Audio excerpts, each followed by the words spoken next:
I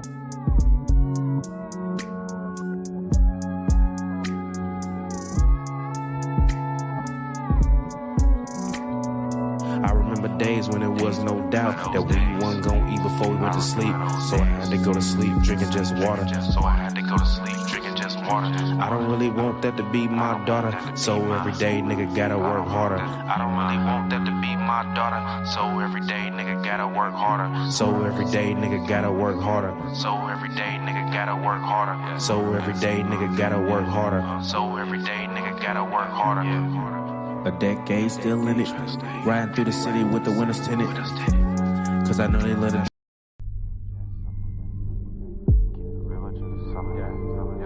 Keep my heart from going under. Keep my heart from going under. I wanna be with you this summer. And keep it real with you this summer.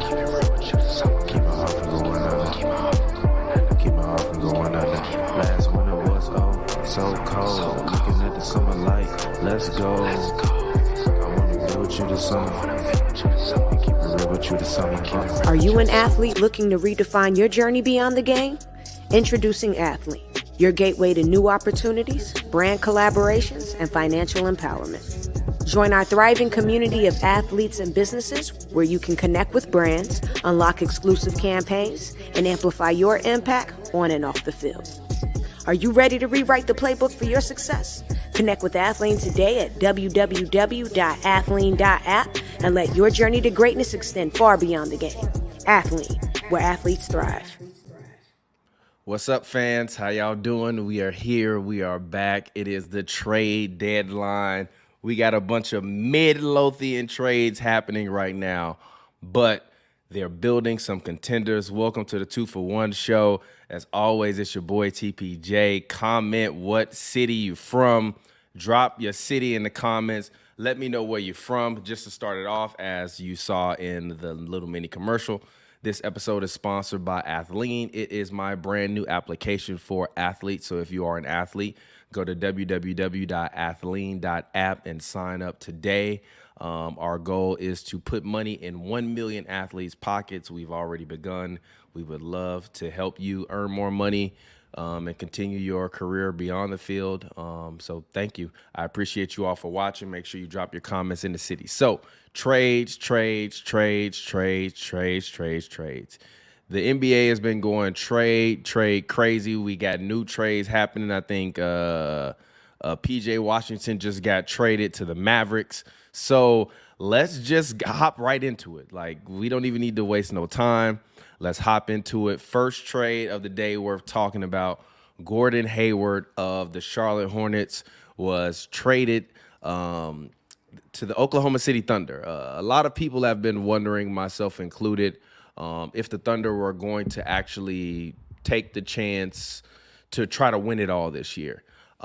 Personally, I thought that they should wait a year and just kind of see where things land with the young guys. Like, you got a bunch of young, talented guys. And I think that, you know, rather than throwing someone in there that could potentially throw off the chemistry, I thought that they should have waited and kind of stood pat and see where they rank and where they stack up. I saw a lot of Thunder fans being upset at this trade because they were saying that the Thunder needed more defensive rebounding and more of an interior presence, which I definitely agree with, because Chet cannot guard Wemby. So he can't, for 1,000,000% cannot guard Jokic.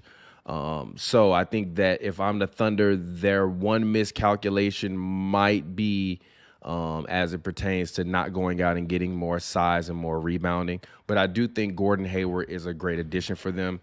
He's a guy that is kind of on the back end of his career. Obviously, we saw the catastrophic injury that he had when Kyrie threw him what is arguably the worst pass in history. But overall, I think Gordon Hayward is a great player. He is not going to be a Hall of Fame level type of guy, but he is the type of guy that I think will come in and not only help to, will come in, I think Gordon Hayward will come in and not only help to kind of ease the locker room because he has experience. He's played on veteran teams. He's made the playoffs. He's been the lead guy. But I think he'll also be able to just step in and where the Thunder have a lot of their shortcomings, I think he'll be able to make up for them. I think a lot of the times the Thunder can become too Shai Gilgeous-Alexander heavy, and I think that when that happens, usually, and he goes to the bench, the team kind of loses momentum as he goes to the bench. But I think now, me personally, and I'm just being honest, he's on my fantasy team, and I'm going to be very, very upset if it happens. But personally, I would put Gordon Hayward in the starting lineup, and I would move Lou Dort to the bench. I think Lou Dort just doesn't have the opportunity to get the shots that he needs at this level to be able to score. Like, Lou Dort is a guy that averaged 20. He's been on my fantasy team. He's been very, very up and down. Some games he barely even hits 10 points. So I think if you put Lou Dort in the bench lineup and have him just say, Lou, when you come in the game, we want you to play the hellacious defense like you were known for when you first came in the league, and we want you to just put up shots and get buckets. And I think putting Gordon Hayward in that starting lineup, you lose a little bit defensively versus having Lou Dort in there. But I believe that Gordon Hayward is not a player that is meant to come off the bench at this stage. I think you kind of need his veteran presence to start the game off and his energy. So I think Gordon Hayward is a great addition for the Oklahoma City Thunder. So let's go ahead. Let's actually talk about a trade that is disappointing for a team that is not the team that made the trade. The Jazz are sending Kelly Olynyk and guard Ochai Agbaji to the Toronto Raptors for Kira Lewis. To me, for Kira Lewis, Otto Porter, and a first-round pick. To me, this is a move that Woj, I heard last night on ESPN, mentioned that the Warriors wanted to make in regards to trying to get Kelly Olynyk to help to smooth out their size issues, their shooting issues in the front court. So I think it's very disappointing that the Warriors actually didn't pull the trigger on this. And then obviously the biggest news in terms of trades for the day for me is Buddy Hield. Buddy Hield is a guy that has been rumored to be going to the Lakers for about 2-3 years. He's been on the trade block pretty much from the Indiana Pacers for as long as I can remember, damn near since right after he got there. And to see him finally go to the 76ers, I think is great. People question why the Pacers would do this. And the Pacers did this strictly because they did not want to lose Buddy for nothing. And at least if you get 3 second-round picks, at the worst, one of those might turn into someone of value. Furkan Korkmaz had essentially played himself out of Nick Nurse's rotation and was no longer getting minutes. He demanded a trade, which is one of the boldest trade requests in NBA history. And Marcus Morris, Mook, he was on the Clippers. He's had a very steady decline since he's dropped 40 on the Clippers in Los Angeles that day when he was playing on the Knicks and basically auditioned. The next day he was traded to the Clippers. And then ever since then, he just hasn't been the same. But I do want to say this and not come off in a disparaging manner because I really do like Marcus Morris Sr. as a person. He's always been very, very nice to me. He answered my questions at Media Day. So shout out to Mook. He went from the Clippers to the 76ers. Now he's in Indiana. But I do think that to me, his value, Marcus Morris Sr.'s value comes when you don't need it. And I think, no, let me rephrase that. Marcus Morris Sr.'s value comes at a level to where he's an X factor. Like, you want him to come in and get buckets, but he's not a guy that you want to have to depend on in your starting lineup to be there for you. So I think overall, just kind of looking at, what the Pacers are trying to do with Halliburton, with Benedict, with McConnell, you got Turner, you have Siakam, you have Halliburton. I think now adding Morris and Korkmaz actually makes their bench a little bit deeper because Korkmaz can play. He can dribble. He can score a little bit. He's not going to light it up, but he can play. He's not a bad player. He just doesn't play defense. And the Pacers have made it very clear they don't give a damn about defense. They're going to try to outscore you, out-efficient you. And that's the way that they're going to win games. So I think that this is a big trade for not only the Pacers, but this is a big trade for the 76ers. The 76ers, to me, their biggest and, Achilles heel over the past really 5 years has been shooting, especially perimeter shooting when it comes to the playoffs. They brought in Danny Green, and he was not what they needed him to be. He wasn't Danny Green from the Lakers, and even Danny Green on the Lakers, they won a ring. But if you remember the Twitter streets, you remember that them putting that jersey up, the Danny Green. How many more shots will he miss or threes will he miss in a row? So to me, the Pacers needed shooting. I'm not trying to be disrespectful to him, but I've never really liked or been a fan of Tobias Harris as a basketball player. He is like a mid version of Carmelo. And mid-Melo is like, whatever. Yo, shout out to my Swedish fan here. Your one and only Swedish fan here. Shout out to y'all, man. Jacob or Job. I think it's Job. Shout out to you, Job. Shout out to the fans around the world. People laugh when I be like, yeah, I got fans, but I really got fans. Like when I go to the Clippers game, sometimes my fans stop me and be like, yo, TPJ, what's up? So shout out to the fans. Shout out to y'all. The brand is still here almost 8 years later, and it's because of people like you, Job. Thank you all. If you're watching, once again, comment your city. But to round it out, Buddy Hield, good trade for the 76ers. They need shooting. They need scoring. He can plug right into exactly where they need. It also creates, to me, more depth because now if you're the 76ers until Embiid gets back, you can run out a lineup of Maxey, Hield, Batum, Harris, and Reed. And that's a lineup that I feel like can get you to the playoffs and keep them in a top 4 seed. You couldn't have done that with the lineup that they currently have right now. So this is a great trade overall for the Philadelphia 76ers. Moving on, let's go back and let's continue to spin the trade machine. Daniel House also went to the Knicks today as a part of a trade. Hold on, wait a minute. Where is that Knicks trade at?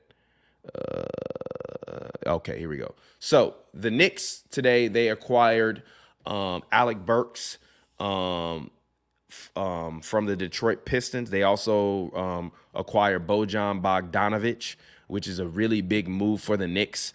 The Knicks right now, in terms of their depth chart is pretty damn crazy when you look at what the Knicks have and what they're doing. Even just to, hold on, let me see if I can pull it up. Pull up the Knicks depth chart. The Knicks depth chart is really, really nice.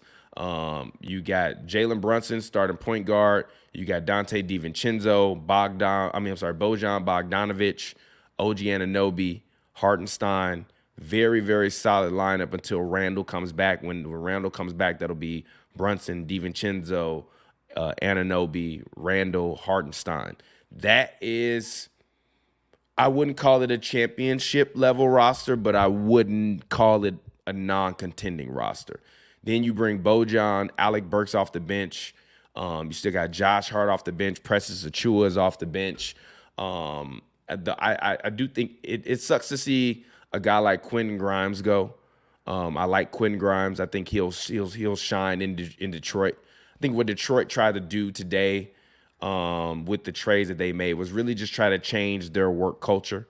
The work culture was just a culture of losers and losing. And after so much losing, and as you can see, the final trade details from Woj, the Knicks got Bojan Bogdanovic and Alec Burks. The Pistons got Quentin Grimes, Malachi Flynn, Evan Fournier. Evan Fournier is free. Evan Fournier is finally free, bro. Evan Fournier, since Tibbs took over the Knicks and Evan Fournier signed that contract, about 40 games in, Tibbs was like, you don't play hard and you don't play no defense. You are going to sit your ass on the pine pony. Evan Fournier was making like $17 to $19 million this season. That's a lot of money to just sit on the bench. So you get a guy like Bojan Bogdanovic and you get Alec Burks back. You just bolster your bench and bolster your starting lineup until Julius Randle comes back from his shoulder injury. So this trade for the Knicks, to me, so far, trade deadline. The Knicks have won the trade deadline. I think the Thunder are sneaky in there, but it depends on the Thunder. To me, if they don't get to the conference finals, this trade for Gordon Hayward was not worth it. So I'll leave that there for the Thunder. But let's move on, continue talk some more trades. This trade I thought was very interesting. The Toronto Raptors exchanged Dennis Schroeder for Spencer Dinwiddie. Now, Spencer Dinwiddie is averaging like career lows in all of his shooting percentages. Some people feel like he was protesting by the way he was shooting and playing. And I made the joke that like I would be protesting too if I had my salary in Bitcoin and I had to watch my money go up and down every day. But shout out to Spencer Dinwiddie. When you look at the numbers, it's actually a very even swap. Spencer is actually averaging, I think, 0.4 more rebounds a game than Dennis Schroeder. And Dennis Schroeder is averaging, I think, a little bit more points than Spencer Dinwiddie. But I think Spencer Dinwiddie in this new Raptors system, you really want him to just score. I think Dennis Schroeder was playing too much point guard. And I think the Raptors really want Scotty Barnes to be the LeBron point forward type of guy. Shout out to Scotty Barnes, new face of the league, NBA All-Star. Don't ever doubt his coach. New face of the league, Scotty Barnes coming for the crown. But I think they want to put the ball in Scotty Barnes' hands. So you get Schroeder out of there. You bring in Dinwiddie. You just tell Spencer, just go get buckets, bro. Like, go get buckets, make the open pass, initiate the offense, and go get buckets. With Schroeder can't get buckets at the level he could anymore. So, overall, I just feel like they just wanted to make that swap, try to bring in some new blood, keep the new vibes going. I think now if you put Scotty at the point guard, now you have Barnes at point guard, Barrett at shooting guard. Dinwiddie at shooting guard, Barrett at the 3. You still got Jakob Poeltl. And then you just kind of figure it out and rebuild from there. He said, damn, the Nets made that trade. He said he wouldn't have. Job said, how's Schroeder's defense compared to Dinwiddie? Schroeder's defense is a lot better than Spencer Dinwiddie. So I'm not going to act as though the Raptors made a huge mistake in that. But overall, I do think that it's a fairly even trade. So I'm going to do one more trade, and then we're going to take a quick 30-second break. Let's talk about the latest trade that happened 19 minutes ago. PJ Washington was shipped to the Dallas Mavericks for Grant Williams, Seth Curry, and a first-round pick. Now, Grant Williams,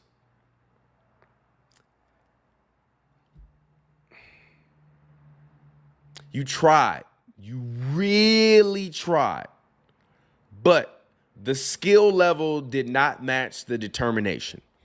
And I think that what you saw clearly from the Celtics letting Grant Williams go last year was that he was just another role guy. He was not a real impact player when it comes to winning you a championship or getting, like, he help you get there, but he's not a guy that's going to win you a championship. And you saw that when they played the Warriors. He was the weak link, him and Jason Tatum. And you saw it last year. He was the weak link. So it's unfortunate that he's going to turn into a guy that's going to be bounced around a lot in the league, but he did get paid. Shout out to Seth Curry. He gets to go home to North Carolina where he grew up with his father. His father's Dale Curry, played for the Hornets legend. And the Mavericks ship out a first-round draft pick, which I think the Mavericks are in a win-now mode. The Mavericks also traded for Daniel Gafford Jr. along with P.J. Washington. So what the Mavericks are really trying to do is bolster their front court, add more scoring to their front court, and really allow Luka Doncic and Kyrie Irving the ability to take possessions off. I think with the current team that they have, especially with Lively being in and out of the lineup, the Mavericks are above 500 with Lively in the lineup. With him out of the lineup, they're below, average. And SSJD Shep said, PJ Washington is a sight for sore eyes. He jumps off the page. Yes, I agree. He is. He's a sight for sore eyes. He's very, very good. He was kind of wasting away. The Hornets drafted that new, they drafted some new front court players. I think with Brandon Miller there, you actually don't need PJ Washington. To me, if I'm the Hornets, I'm trying to build around a LaMelo Ball and Brandon Miller team, and just add scoring. I'm sorry, not scoring, shooting, defense. Because even their coach Steve Clifford, he said last night, I've been brought here to help them get better defensively, and I don't think I've done a very good job. Which, shout out to Steve Clifford. You get the You Do Good Dope Award for February, because you've been tripping, bro. Tripping. He basically called the team trash 4 days ago. Yesterday, he said he wasn't good at his job and that they don't play no defense. Steve Clifford, you are not leading men right now. I'm not inspired, bro. I'm not inspired.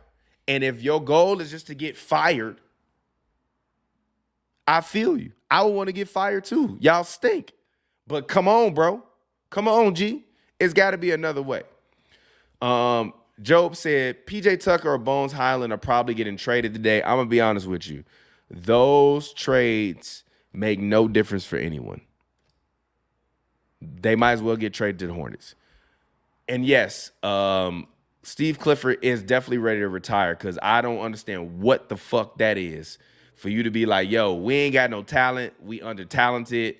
And we don't play no defense. They brought me here to play defense, but I don't play no fucking defense. Or I'm not coaching defense because we don't play defense. Like, come on, man. Come on, G. You get the You Do Good Dope Award. So let's actually refresh the page on Woj. See if there are any new trades. So the Dallas is sending a lightly protected 2027 first round pick. So it's not that bad. So let's see what Shams has been up to on the trade deadline thing. All right, so Memphis is sending David Roddy to the Suns for a pick swap. The Suns are going to get Royce O'Neal and Roddy from in a three-way trade with Brooklyn. Great move for the Suns. The Suns fans have been disappointed.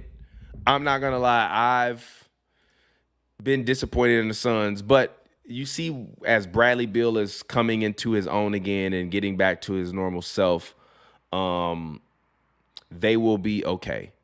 They'll be fine. They don't have anything to worry about until the playoffs. And I think for the Phoenix Suns, my main thing is who's going to strap up and play defense. And a guy like Royce O'Neal will strap up and play defense. A guy like Grayson Allen will strap up and play defense. But you have three essentially non-defenders four on the floor in your starting lineup. Devin Booker, Bradley Beal, Kevin Durant, Yusef Nurkic. You're going to get cooked. And we're going to talk Clippers after the break that I'm going to take in a minute. But you're going to get cooked. You're going to get cooked in the playoffs. Jokic is going to have a game where they're going to wind up playing the Suns, and he's going to have 50, 20, and 13 on 65% shooting and a block and 2 steals.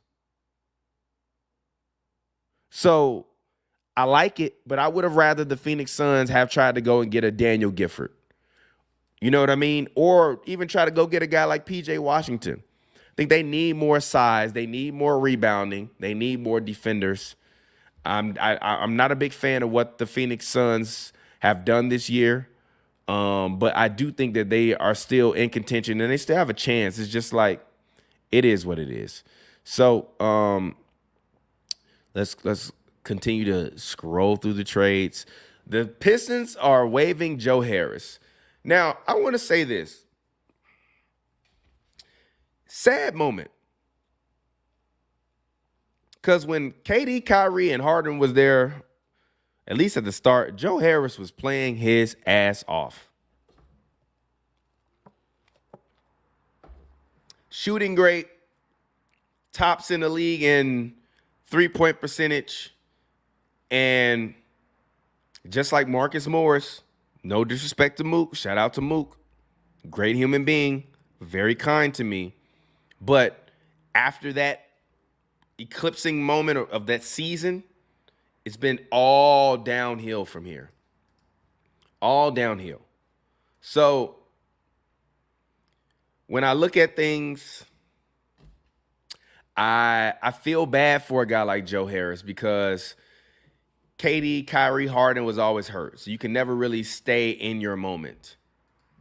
But I still think a team could use Joe Harris's shooting, maybe in spots. I think the Mavericks could still. No, the Mavericks can't use him in a rotation. Who could use Joe Harris?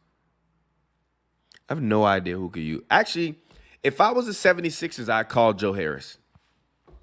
Say, hey, big fella, we might have 5 to 10 minutes a game, maybe. If you can shoot well, we need someone to come in, make some open jumpers. You can make that happen. I think Joe Harris is worth it. But I'm going to take a quick 45-second long break. I'll be right back. This is the 2-for-1 show. Stay tuned. Do not go anywhere. I'll be right back. Are you an athlete looking to redefine your journey beyond the game? Introducing Athlete, your gateway to new opportunities, brand collaborations, and financial empowerment. Join our thriving community of athletes and businesses where you can connect with brands, unlock exclusive campaigns, and amplify your impact on and off the field.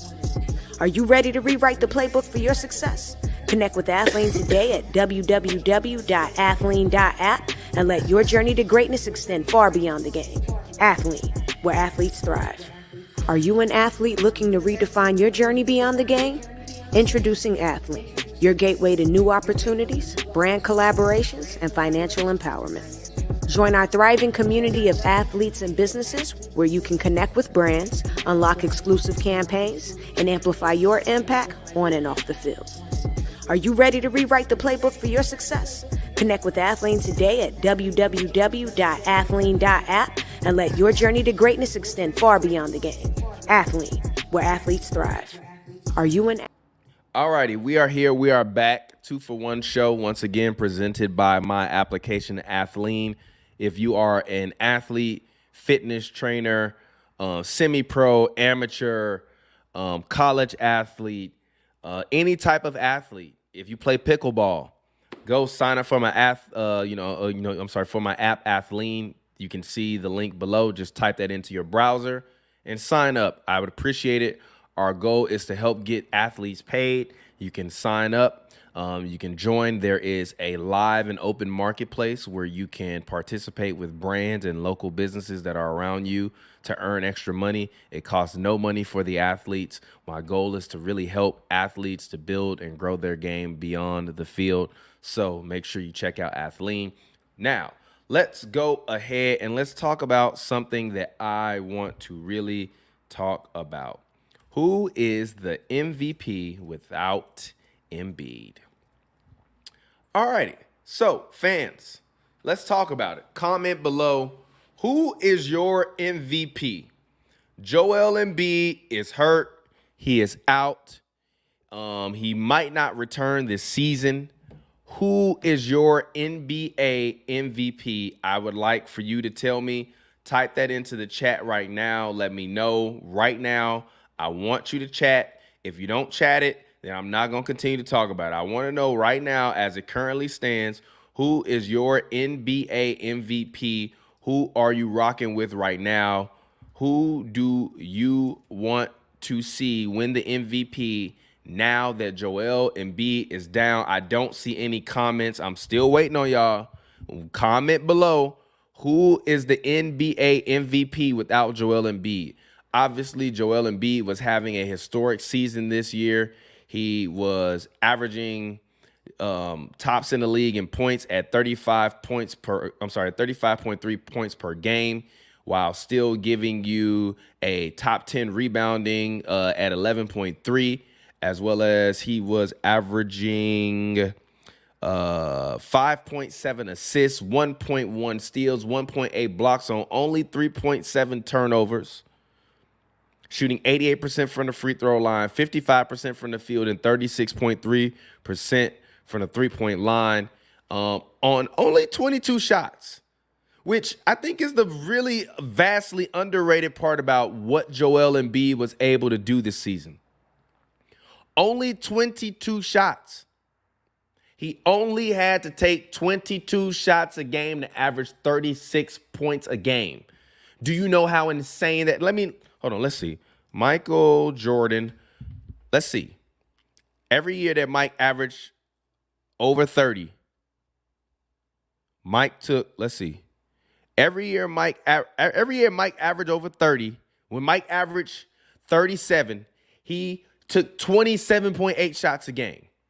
When he averaged 35, he took 24.4, 32, 22. Embiid is taking 22.2. So when Mike averaged 32.5 points, he was taking the same exact shots as Joel Embiid, playing 5 more minutes a game, shooting less from the field. He was averaging more assists. He was averaging 8 rebounds, which is incredible. He played 81 games, which is incredible. But he only averaged 32.5 points.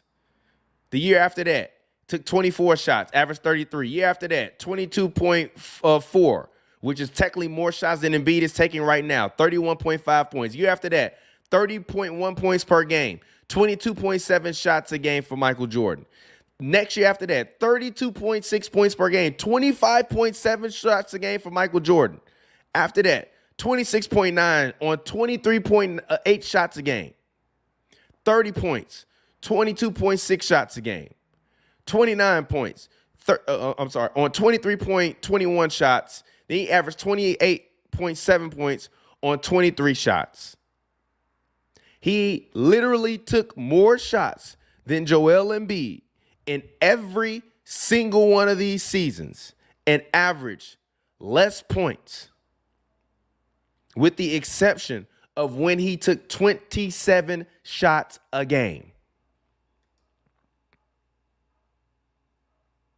What Joel Embiid was doing this year offensively was absolutely unprecedented. It was.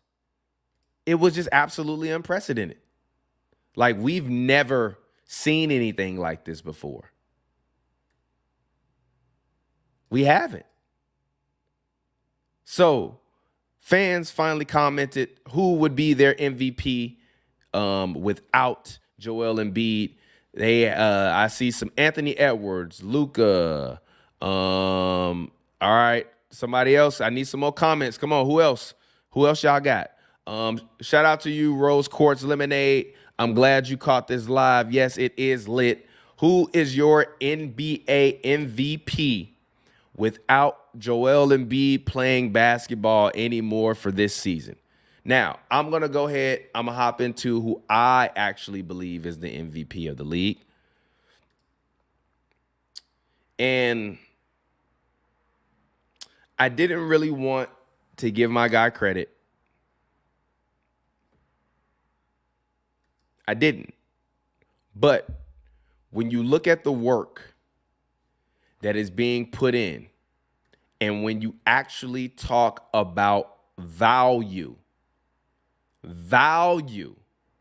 not numbers, value, not numbers, value. The league MVP this year is actually James Harden. Value for value, game for game. Since he has joined the Clippers, they are the best team in the league.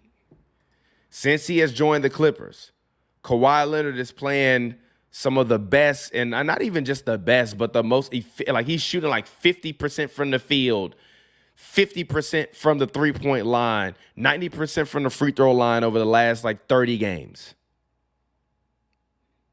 PG is an all-star. Would not have been an all-star, I don't think, if James Harden was there. He's shooting massively efficiently and playing very well. Meanwhile, James Harden is averaging 17.4, 8.5 assists, 5.1 rebounds on 45% field goal percent shooting, 42.6% from three, 87.3% from the free throw line, effective field goal range of 57%. And then let's just look at some of his advanced metrics.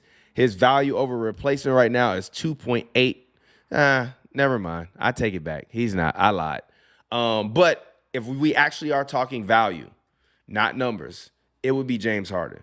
But if we're actually talking numbers, value, and putting everything together, to me right now, it's a two-man race between Shai Gilgeous-Alexander and Anthony Edwards. I think by far and away, they've been the two most valuable players on their team other than Joel Embiid and James Harden this year. I like what Tatum is doing, but what Tatum is doing is vanilla. Giannis and the Bucks can't play defense, and Giannis is showing that like everything that he used to give defensively, he's putting into offense because the league values offense. And I don't really give a fuck about offense. Offense don't win you championships.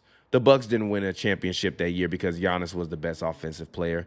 They won a championship that year because Giannis was a top 3 defender, a top 3 offensive player. Brook Lopez was a top 5 defender in the league, top 3 defender. They had Drew Holiday, top 10 defender. They had they had Pat Connaughton on that team. He played defense. I believe Grayson Allen was on that team. They had defenders. They don't have defenders anymore. They have scorers. Malik Beasley is terrible on defense. Dame Lillard is awful on defense. Giannis this year, subpar on defense. Brook Lopez this year, awful on defense. Bobby Portis this year, subpar on defense. They've just been playing well enough. They've just been playing, even if you look at their point differential of the Milwaukee Bucks, 3.5. They're like a bottom, they're like middle of the league. 13, 14, 15. You make those points up on defense. So to me, what OKC is doing, Thunder are second in the league this year in point differential. Shai Gilgeous-Alexander has been playing lights out all year long, giving you 31, 6, 5.6 rebounds. You got Jalen Williams playing his ass off this year. Got even better than he was last year. 18.8 points a game. Still giving you 4 and 4 in terms of rebound assists. Chet Holmgren. This is why I don't like the Wemby comparisons. They're not even close. They're not. Chet Holmgren and Wemby are not even on the same planet. They're not even on the same planet. They're not even like close. Like we're on Earth. Wemby's on Earth. Chet is on Venus or Uranus. In the far solar systems. He's shooting very well this year. But the points per game, the rebounds aren't there. You can say what you want to about Wemby, but he's averaging double-digit rebounds. He might not have shot the best out the gate, but he's been shooting very, very well lately. It's not even close. And there's no disrespect to Chet Holmgren. Great player, phenomenal talent. I said he could wind up being better than Kevin Garnett one day. But Wemby can wind up being a top 10 player all time. That's the difference. Wemby can legit walk through that door every day and say, if I play to the best of my ability and I focus and I use every single fiber of my body and I get that Mamba mentality, I can be a top 10 player to ever touch a basketball. Because to me, it's a travesty Wemby didn't make the All-Star team. It's a travesty. Shame on you, NBA. Shame on you. How do you have the biggest international star in the league? This guy's averaging basically 20 and 10, 3 blocks a game, 1 assist, has more rebounds has more blocks and steals through the first 42 games of the season than Rudy Gobert had his entire year when he won Defensive Player of the Year. How the fuck is Wemby not in an All-Star game? And then you can say, oh, well, defense don't matter. I mean, he's averaging 20. What are we talking about? What are we talking about, G? Why is Wemby not in the All-Star game? So to round it all back and bring it all back to this, who's the MVP? To me, it's got to be Shai. Shea has just played lights out this year. He's just been absolutely amazing. Efficiency through the roof. He's just played great basketball this year. And he's leading the league, I believe, in clutch points. He has to be. So Rose Quartz Lemonade said, all right, sorry, I'm at work. It's all good. Shout out to you for listening to me while you at work. Rose Quartz Lemonade, are you a man or a woman? Or like, what do you identify as? For MVP, I got the young bull, Shea Bags. He's been going crazy. Rose Quartz said, Wemby's ceiling is the GOAT. He's next in the lineage behind LeBron. I thought it would be Giannis, but he hasn't been able to sustain the mantle. I think Wemby will face after bronze. I disagree with that. Giannis has not stood up to what he was supposed to be. Giannis has been exactly what he's supposed to be. He's a two-time MVP, Defensive Player of the Year. He's won a championship. The problem is, in the similar moments as a LeBron James, he has these playoff mental lapses where he does not realize he is the best player on the floor. Wow. Shout out to you, Rose Quartz Lemonade. Said, I'm a young Midwest nigga like y'all. I've been watching since I'm 14 or 15. How old are you now, bro? How old are you now, G? How old are you now? Shout out to you, dog. He said he been watching us since he was 14 or 15. That is crazy. How old are you now, bro? You said you at work. You a grown-ass man now. Shout out to you, man. Shout out to the fans, bro. I'm telling you, HNB Media, bro, without y'all, we are nothing. Without you all, we are absolutely nothing, man. Shout out to y'all, man. He been watching us. Wow, that's crazy. Oh, you said you've been watching us since 2014-15. My bad. Man said he been watching us since 2000. Wow, that's crazy. You've been watching us since the beginning. Shout out to you. I appreciate you, bro. Let's go ahead. Let's actually look and see what Adrian Wojnarowski has been up to, because I have not gotten any new alerts. So, boom, we just got some new trades up. Pat Bev. Yes. Bev Lord. Bev Lord. Bev Lord. Bev Lord. Bev Lord. Bev Lord. Bev Lord. Bev Lord. No, we got to turn some music over Pat Bev. Pat Bev just got traded to the Bucks. I literally just was talking about the Bucks defense. And they sent campaign to the 76ers, which, you know what? If I theoretically, if I have Buddy Hield, Pat Bev can't get those minutes. And I would rather give Buddy Hield those. Oh, I'm sorry. Sorry, still got the banner up. Hold on one second. All right, so let's break it down. Let's react. Patrick Beverley traded to the Milwaukee Bucks. So I was speaking about the Milwaukee Bucks and talking about how they lack defenders. They traded away Drew Holiday. Brook Lopez is falling off a wagon defensively. Giannis is falling off a wagon defensively. They don't have Pat Connaughton anymore playing at the level that he could play back when he was a scrappy defender. Grayson Allen is gone. Jay Crowder is not a great defender to me. Really, he ain't been for like 3 years. Dame Lillard, awful defender. So you're in a situation where your team is awful defensively. Giannis is focused more on defense than he is offense. I'm sorry. You're in a situation where Giannis is focused more on offense than he is defense. So the Milwaukee Bucks trading Patrick Beverley is perfect for them. It fits in line. It's exactly what they should do. They need to go out and get a guy that can come in and play top-level defense. You have to play high-level defense in the NBA in order for you to win championships.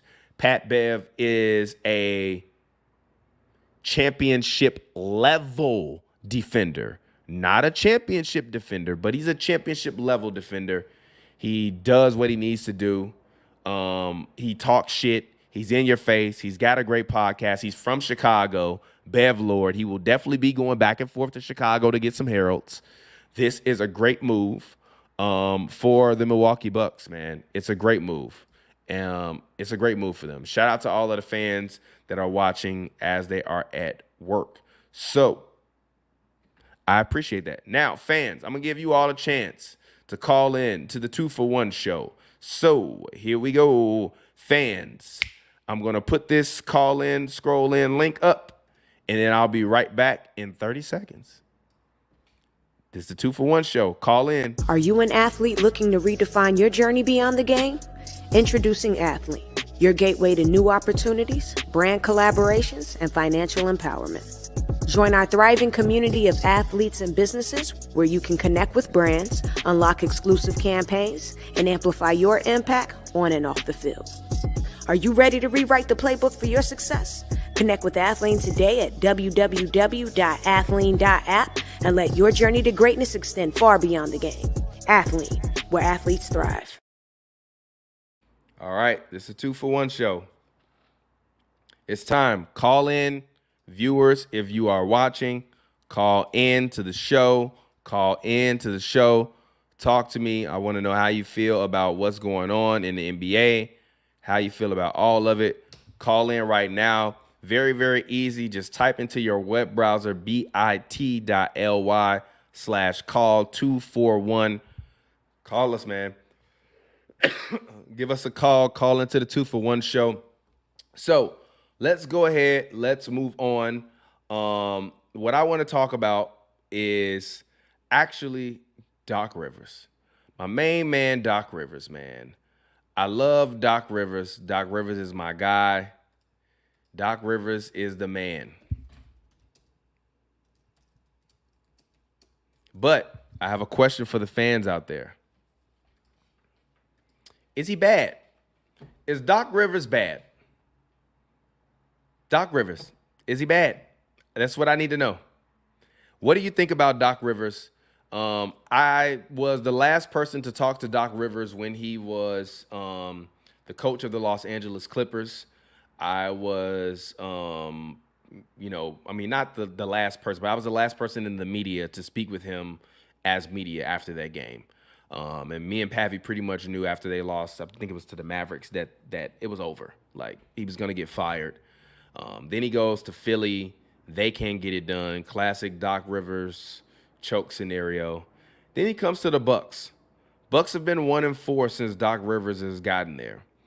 Their defense doesn't look any better. They've been down double digits in every single game.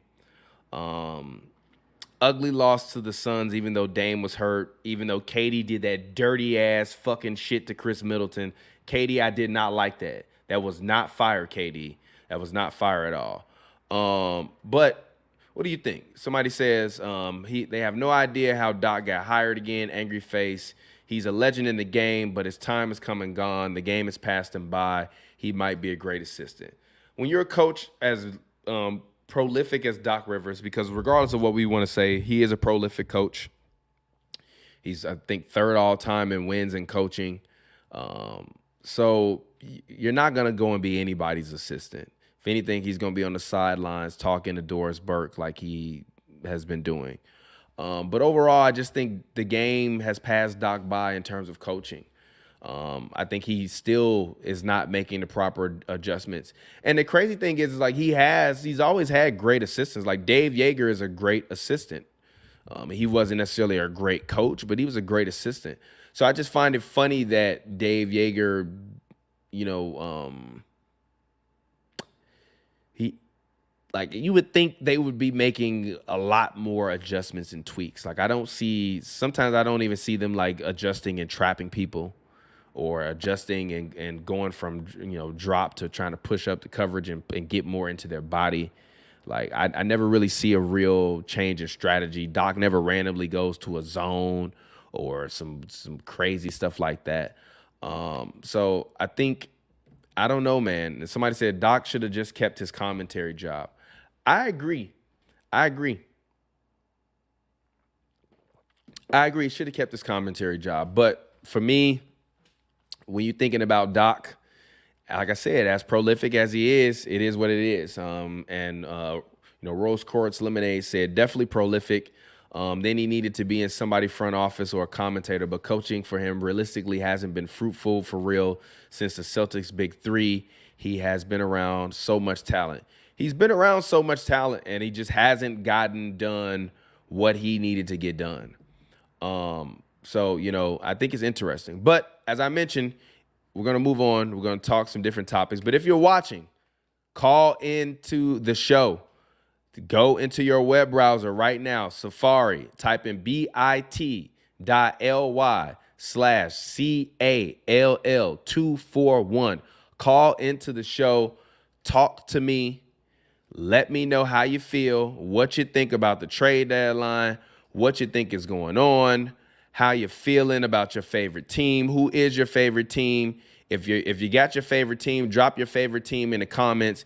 If you have someone or a team you would like for me to talk about, drop it in the comments right now. I want to talk to you guys. Let me know what's going on. It's the 2-for-1 show. We're here. We're live. So we're going to actually go and we're going to take a quick little hop back to the ESPN standings. And we're going to talk about the Western Conference, which is currently loaded. So let's talk about the NBA West. Currently right now, between 1 and 4, there is a half a game separating these teams. The Clippers have been the best team in the league, obviously, for the past 3 months since acquiring James Harden. The Oklahoma City Thunder, they haven't fallen off, but I'm starting to see the scouting report affect the Thunder as well as the Timberwolves. I think you clearly saw that with teams like the Orlando Magic, who started off very hot but have now come back down to reality. And when I look at the Western Conference and I'm really trying to evaluate, kind of what's going on in the league, I think the Warriors are cooked, and we'll talk about Klay Thompson. I'll talk about the Heat shortly. I'll also talk about Luka. And actually, we can talk about Luka. And then we'll talk about the Heat afterwards. CJ Presley says, Luka! As great as he is, he won't win MVP until his team is a top 3 to 4 seed. Do you think eventually they will trade Kyrie in the summer for another star or depth? No. I think, CJ, what you saw was them do what they needed to do to trade today for depth. To me, now the Mavericks have a team that is a different team than they had last year. There's a meme that a Mavericks fan tweeted of a person with the white Air Force One on, but the toe was cut out, and the guy just painted over the toe with white paint, and they said this is the Mavericks roster this year. So Mavericks fans felt as though they just reduxed what they did last year, and they just added Grant Williams. But you had less defense with Dorian Finney-Smith. Dwight Powell is on my fantasy team. He's been god-awful this year. No disrespect to Dwight, but he might need a change of scenery. They should have traded him to the Warriors, actually. The Warriors could definitely use Dwight Powell. Send them back Moses Moody or something like that. But I agree. The Mavericks do need to be a top 4 seed in order for Luka to win MVP. But what I think you see from looking at these standings is that the Mavericks are right there. They're not far away. They're not far away at all. They're actually very, very, very close. But you have to take into account this year, Luka Doncic has been hurt. And actually, we can dive a little bit deeper as we'll talk about the Mavericks. But if you want to talk about the Mavericks this year, they've had a myriad of injuries. Kyrie has been day-to-day. Maxi Kleber has been in and out of the lineup. Luka Doncic has been in and out of the lineup. Dante Exum played well for them and was starting for them. He got hurt. He's not playing. Derek Lively, the rookie, he's been playing out of his mind this year for a rookie. He has a hurt nose. He's averaging 9.2 and 7.9. He's on my fantasy team. When he shows up and plays well, my fantasy teams win. So this Mavericks team is not far off. I don't think that they're lacking anything at this point because today they acquired Daniel Gafford. They acquired PJ Washington. You got rid of Grant Williams. You got rid of Steph Curry. You brought in size, rebounding. You brought in mid-range shooting. So I think the Mavericks have exactly what it is that they need for them to be able to move forward. And even if you look at their depth, right, now they have a very, very deep team to me, especially once Lively is back. Like, this starting lineup now is a formidable starting lineup. Gafford off the bench is crazy. Tim Hardaway Jr. is averaging 18 points a game right now. He actually might be the sixth man of the year if it's not Russ. That's crazy. Dante Exum, like I said, was starting for them this year. That's crazy. And actually, if I was them, I like Josh Green, but I would consider starting Luka, Kyrie, and Exum with PJ Washington and Derek Lively, with Gafford off the bench, Hardaway off the bench, Green off the bench, Jones Jr. off the bench, Kleba off the bench, and now you got Powell off the bench. That's like 11 deep. And they still have Jaden Hardy. So I think they have the depth that they were looking for now, because Grant Williams and Seth Curry just weren't strong. But the Mavericks had to be willing to part with some picks, which I don't necessarily think that they were. I think they wanted to see where they were as a measuring stick before they went and they started making more moves. And I think that them trading for Gafford and Lively was them doing that. So Rose Quartz Lemonade said, I have a theory that whoever wins this year will be a first-time champ. Who's the top 3 stars you could see having a real chance in the next couple of months?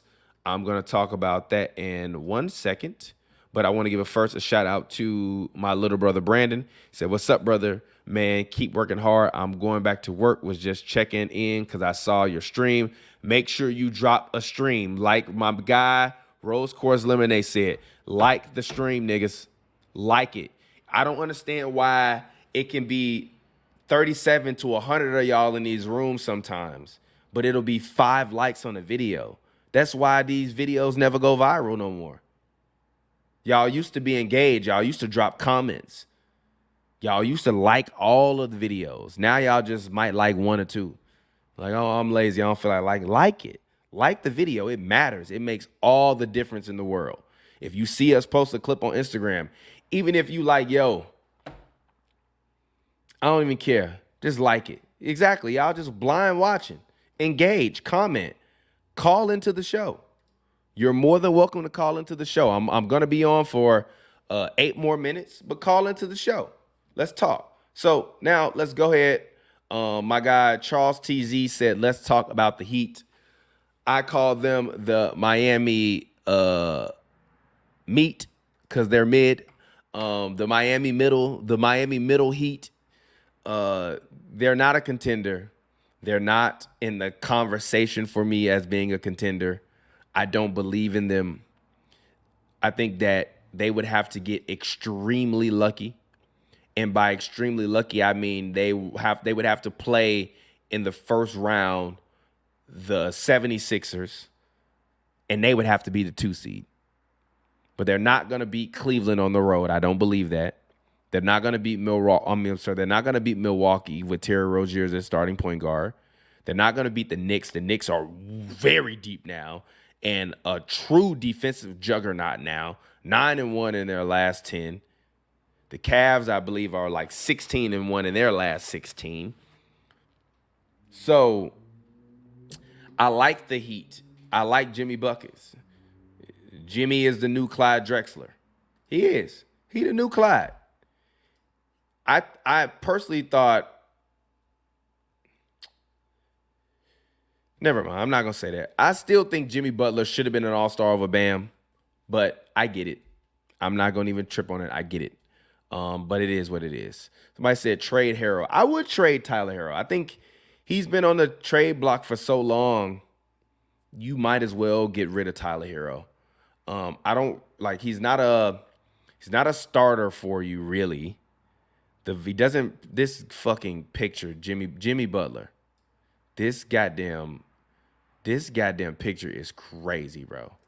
Jimmy. This picture is Jimmy Butler. Jimmy. Come on, Jimmy. Jimmy, this is the troll of the century. But I think with Jimmy, you don't really need Harrell there. You need more perimeter defense and more even spread scoring. Like I would have liked for the Miami Heat to have gone after a Daniel Gafford. I would have liked for them to have gone after PJ Washington. I would have liked for honestly, I would have loved for the Heat to have gone after even a Jeremy Grant.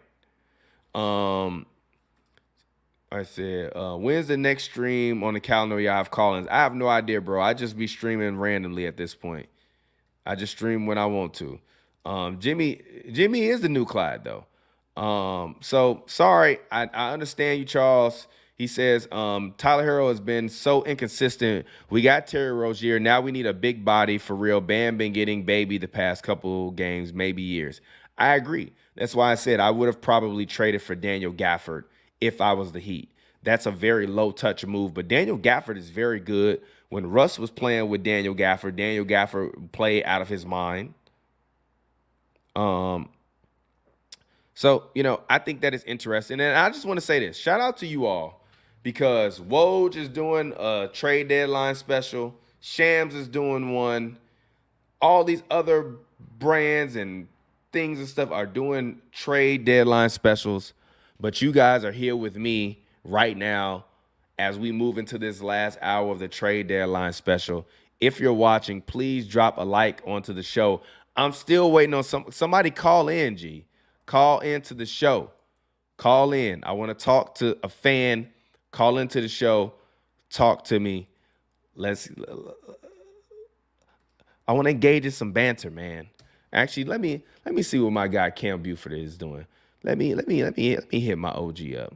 Let me see what my guy is up to, man. Let me see what my guy's up to. Call in. Call into the show. Call into the show. All right. The homie said Jimmy can facilitate when we need a bucket getter like a Spider. I'm sorry. We need a bucket getter like a Spider and a big like Gafford. Donovan Mitchell is never going to be the best player or the second best player on a championship team. I'm just being honest. He's never going to be the best player or the second best player on a championship team. He's too small. He doesn't perform well against size and double teams. And no disrespect to him, but his scoring is just fluky to me. Like I respect it. He is a bucket getter. But the crazy thing that just happened. Let's talk about it. Killian Hayes has been released, G.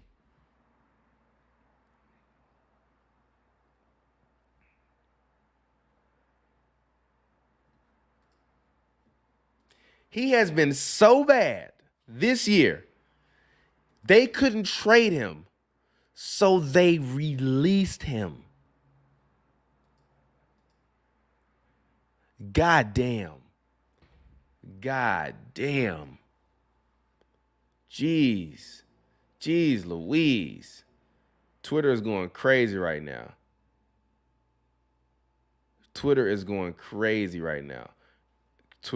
Somebody's Jesus man said Grant Williams about to get a cup of lead poured over his head if he try to be mature in Charlotte. I'm fucking crying, G. Why they cut that man, G? Why they cut that man, bro? Somebody said when computer teams trade each other 2K. Look. I know LeBron's sitting around. Wow, the Nets are waiving Harry Giles III. Damn, man. Shout out to Harry Giles III, man. Fought back through a lot of injuries. To me, still a very serviceable pro. I'm rooting for Harry Giles. Let's see what Chris Haynes has been reporting today. Chris Haynes said the probable path for the Lakers is standing pat at trade deadline with the potential to acquire another star player in the offseason with our 3 first-round picks. The Lakers are cooked. The Lakers are well fucking done, bro. cooked, cooked, cooked. The Hawks, they not going to trade DeJounte Murray. Cooked, cooked. The Warriors still got, actually, let's trade Klay Thompson. Let's go. Let's go. Trade machine. Trade Klay Thompson. Trade Klay Thompson segment right now. Where the trade Klay at? Let's go. Trade Klay Thompson. Trade Klay Thompson. All right. Weekly trade Klay Thompson segment. If you tune into Hoops and Brews, you know what it is. Every week, I essentially try to trade one Klay Thompson. It has been a very difficult path, but here we are. Let's try it again. Fans, if you're watching, drop a comment. Let me know what team I should try to trade Klay Thompson to. We are going to trade Klay. Let's get it in. All right, trade Klay Thompson segment right here, right now. All righty, so it's your boy TPJ. I am here. We are live. This is the 2-for-1 show. We are sponsored by Athlean. So make sure if you are an athlete that you go and you check out Athlean, www.athlean.app. We help athletes to earn money. It costs nothing if you're an athlete. You can sign up today and you can begin to join campaigns and earn extra money. So let's go ahead and let's try to trade Klay Thompson. So the Knicks do not need Klay Thompson anymore. The Celtics don't need him. The Cavs don't need him. The Bucks don't need him. The 76ers don't need him. The Pacers don't need him. The Heat don't need him. The Magic don't need him. The Bulls, no. Zach LaVine getting hurt really fucked the Bulls up. What's Golden State's Warriors' goal even? They can't win no rings off Klay trades. They rebuilding, they trading non-steps for this season. I don't agree with that phrase. We're going to find a trade for Klay right now. Same conference. Let's actually trades that let's do this. Man, Klay been playing so bad, bro. This man. All right, let's do this. Let's try this. We're going to try this out. We're going to trade them. We're going to trade him. We're going to trade him. Damn, that ain't nowhere. Klay making $43 million a year, G. God damn it. I can't trade him there. Somebody got to take this cap. Actually, trade this. Nah. Actually, that might not be bad. That might not be bad. Give me him. Give me him. And give me. Give me him. I'm going to give you back him. Let's try it. We just did it. Hey, if I'm the Warriors, I might do this. And then I'm going to try to trade. Gee, that's disrespectful. Show some respect to Klay Thompson, G. Show some respect. So I said, Klay need to restructure and be an eighth man. You are disrespectful, G. But this actually wouldn't be a bad trade for the Spurs. Great trade for the Spurs. Klay get a new scenery. I don't like the way Keldon Johnson plays with Wemby. I think Keldon Johnson plays like he think he better than Wemby. I'm just saying, bro, if I was to trade Klay, this is the trade that I would make. So, hey, man, is what it is. Let's go ahead. Let's hit refresh real quick on Woj and Shams. The Detroit Pistons have waived Danuel House. I think Danuel House. I wonder where he would go. If the Pistons waive Danuel House, I think Danuel House. We got a caller. We got my guy. Mr. Cam Buford. What's up, brother? What's going on, big dog? How you doing? I'm doing all right. How you doing today, bro? I'm well. Thank you for asking. Exciting day in the NBA, huh? It is, man. Thank you for calling in to the 2 for 1 show. We here, we live. I've been here talking to the fans. The fans have been engaged. Now I got my man Cam Buford. What's good in sports, Cam? Move your hand for me if you can. Talk to the fans. Let them know who you are, where they can find you at, what you do. Have the Cam Buford, check me out. Voice of the Fans, voiceofthefans.org. Got some new content for you guys weekly. Voice of the Fans podcast you can find on Voice of the Fans at YouTube. You can find it on HNB Media. Thanks to my guy TPJ. Yo, NBA What's up? fan, obviously big NFL fan. So I got a lot of sports content. Boxing fan, we got a boxing going on tonight. You can find all of that on the Voice of the Fans podcast that airs weekly. Like I said, on HNB Media or Voice of the Fans on YouTube. All right, Cam. You gotta talk chill to out me. with the trade Klay Thompson, dog. They're not trading Klay Thompson. They can't trade Klay Thompson. Yeah, yes, you can. They can't trade Klay Thompson. If you trade Klay Thompson, Nothing happens. Nothing happens. If hold on, you got to recognize Dunleavy's in his first year as GM. He's not going to be the guy to break up their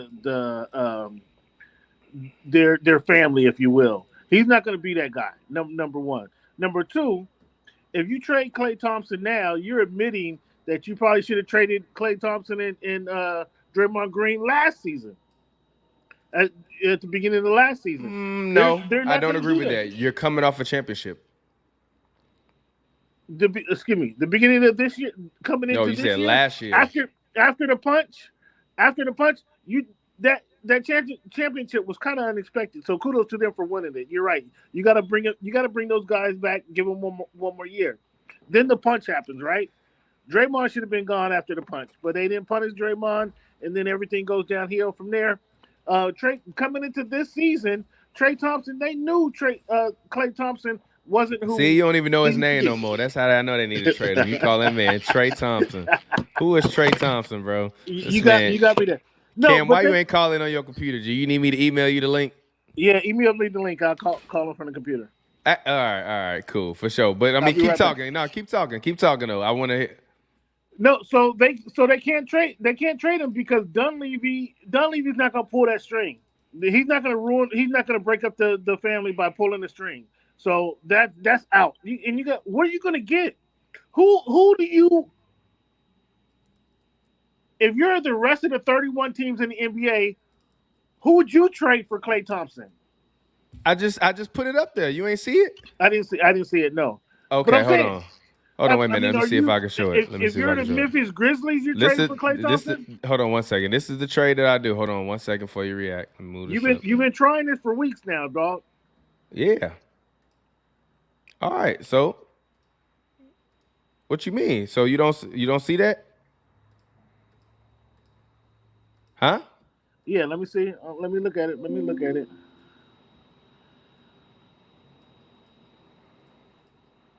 Corey Joe. Doug McDermott.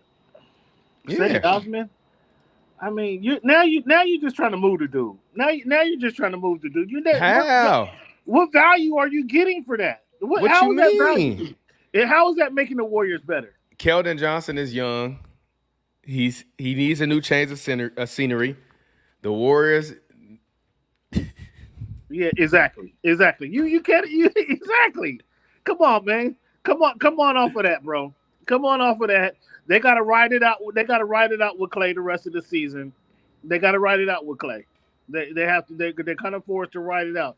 Again, a lot of people don't want to admit their failures, and so them doing it now is admitting a failure that they should have did this a while ago. And then, I disagree with that though. You disagree with what? People want to that admit them their doing failure? it now admits that it's a failure. I don't think it admits that it's a failure. I think that you have to give those guys grace based upon the pedigree that they have and that you have like built this organization on. So from my perspective, you had to give them a chance. They gave them a chance. They did not do what they needed to be done. Klay is no longer a top player in the NBA. and it just is what it is. But I can't fault them for saying, hey, let's run it back because we got a brand new arena. We've been selling mad tickets, and this is what we want to make happen. Like I can't fault them for that. Oh, for sure. I can't fault them for that. So from my perspective, I mean, it sucks, but it's time to move on. I don't think there's no loss. And even, I mean, even as the fan says, they could have made the Western Conference Finals last year. What? They could have if they would have beat the Lakers. They got stomped by the Lakers. If they would have actually beat the Lakers, they would have been in the conference finals. Again. A year after winning the ring. Again. We saw then that Clay was not – this is not 2016 Game 6 Clay. So what are you guys talking about beating up – what? Come on. The Lakers got hot, got on a roll, and did what they did last year. I mean, that's – come on now. Come on now. Beating up come on, cut that out. Cut that out. They did good by getting into the playoffs, getting into that playing tournament. The Warriors did. So come on, they weren't. Come on, let's cut it out. I mean, yeah, but the Lakers are a play-in team right now, but also I don't like that because the Heat made the finals off of play-in. So okay, where did they not? They did, but who did they beat? Let's name the teams they beat. Oh, they beat the Bucks, the 76ers, and the Celtics. Right. The Celtics. What you mean? The Celtics are erratic. And actually, I'm sorry. They beat the Bucks and the Celtics, and who else? I mean, the Celtics are erratic as your ex-girlfriend, man. So cut it out. You don't want to deal with the Celtics. I got zero faith in anything that the Boston Celtics do. I got zero faith in anything they do. So don't bring as when you say you beat those guys. I mean, anybody can beat those guys on any given day. I mean, cut that out. But the Heat, what the Heat do, and we've known this since the bubble, the Heat are more of a playoff team, if anything. When they show up, Eric Spoelstra gets his game plan out against whoever he's playing and just go to work. I mean, he sleeps at the gym and figures out how to beat you. And they always have to come up with the talent. I mean, that's a proven history. You can't count on the Heat and what they did in the regular season to be the same Heat in the playoffs. I mean, so that's kind of a different. They can come in at 8 seed. They can come in, like you say, from the play-in tournament, and you got to respect the Heat and what they're doing. Beating the Sixers, I mean, Joel's out again. I mean, the Celtics beat the Sixers though. They beat the Sixers because of what? The Sixers, Joel Embiid hadn't stepped up. Yeah, out again. But to round it out, because I want to get out of here in a second. What are your thoughts on the Knicks? And then we can talk about what you want to talk about after that. Are the Knicks real contenders to you, Cam? They added Bojan Bogdanovic and Alec Burks today. They've obviously added OG Anunoby. Julius Randle is injured, but he'll be returning eventually. OG Anunoby will be returning eventually. What are your thoughts? I don't dislike the Knicks. The Knicks are coming together. The Knicks are coming together nicely, I think. Hold on, I missed the Bogdanovic went to the Knicks? Yep. Bogdanovic and Alec Burks for Quentin Grimes, some picks, and some other people. Whoa. Well, that's Gordon Hayward is on the Thunder. PJ Washington is on the Mavericks. Daniel Gifford is on the Mavericks. Dennis Schroeder got traded for Spencer Dinwiddie, and Thad Young. Pat Bev got traded to the Bucks. I saw that. That's what I was going to ask you about. I was going to ask you about that. Do you think that Pat Bev to the Bucks? To answer your question, yes. I just talked about it earlier. I missed your thoughts on that. What's your thoughts on that real quick? My thoughts on it are that the Bucks have in large part been a terrible defensive team, and they gave up on themselves defensively. And in order for them to get back to the level at which they need to be able to execute properly, you have to get back to playing defense. And I said that I think Giannis has prioritized offense because offense is glamorous more than he's prioritized defense this year. And I think that's been the biggest thing that's been hurting him this year. Do you think he glamorized offense or there was nobody else to score for them? I disagree. I think that's bullshit. You got Dame Lillard on your team. No. Bobby Portis can score. Brook Lopez can still score. You have got the Bucks. The Bucks' problem is not scoring the basketball. The Bucks' problem is that they cannot get timely stops anymore, and Giannis is no longer a lockdown defender. There's some truth to that. There's a lot. It's the truth. I wouldn't say it's the Bible now. It is the Bible. Okay, they'll get carried away to TPJ on us. Again, has Giannis? If there was a natural score, if Middleton was consistent and they consistently got 22 points a game from Middleton, would Giannis have to step up his scoring? And could he rely? I don't like that. I don't like that because Giannis can score 30 in his sleep. Now he goes out every game and makes it a point to score 30. He was a better player when he was averaging 27, more rebounds, more blocks, and playing top 3 level defense in the league. He is no longer as good as he was 2 years ago and when he won the MVP. He's scoring more points, but he is not a better player than he was when he won a championship. He's not a better player right now than he was when he won his first championship because the defensive intensity and execution is no longer there because he only believes in scoring 30.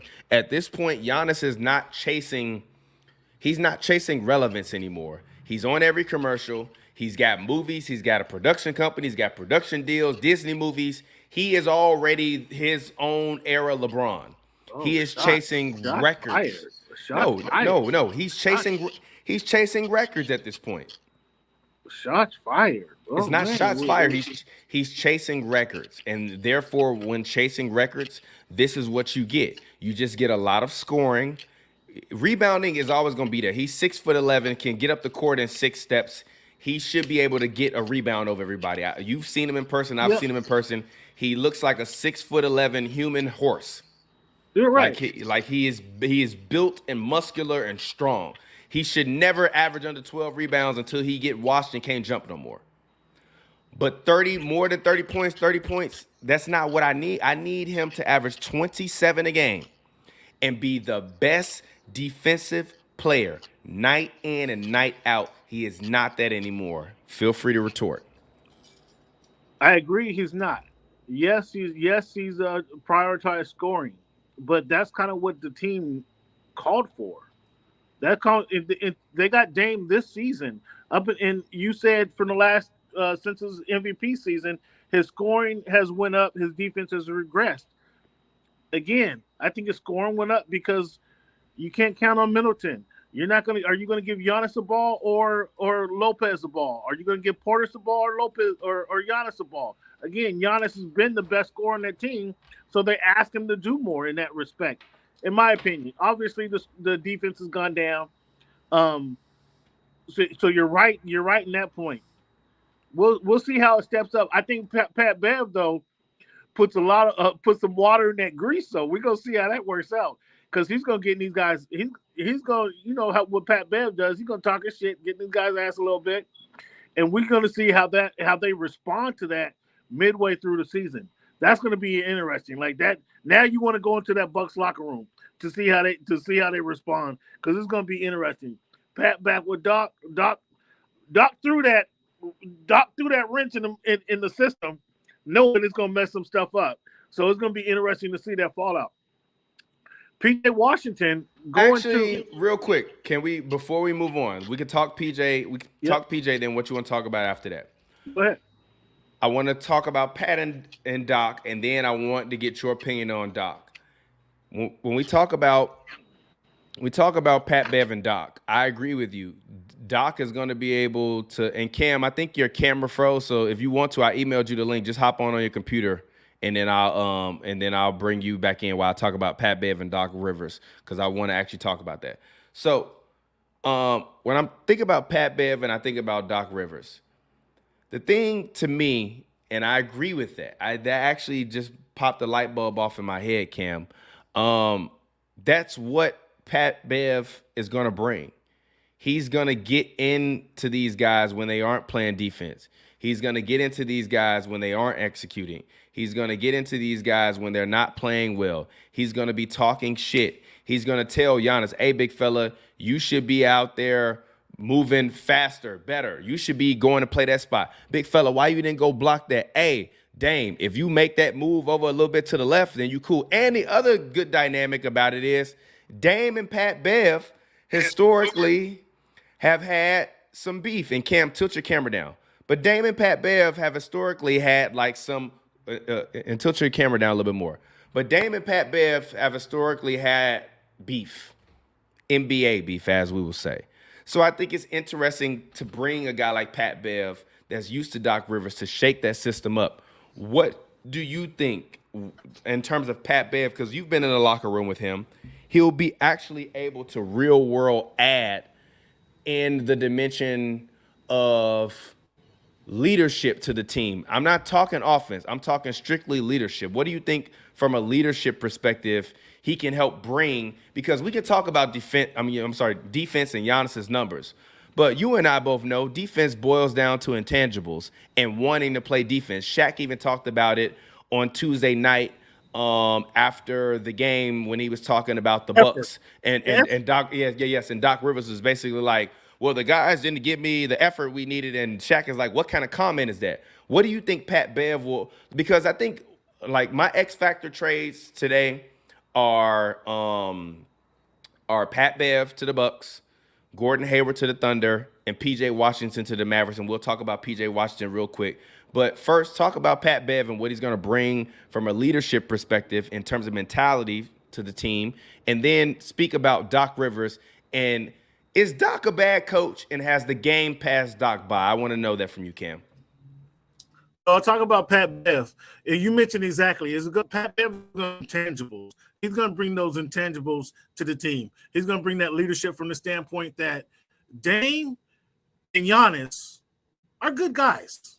They're good guys. Like they're not not that they want to be your best friend, but they're going to do their best to be harmonious on the team. Pat Bev doesn't care about that.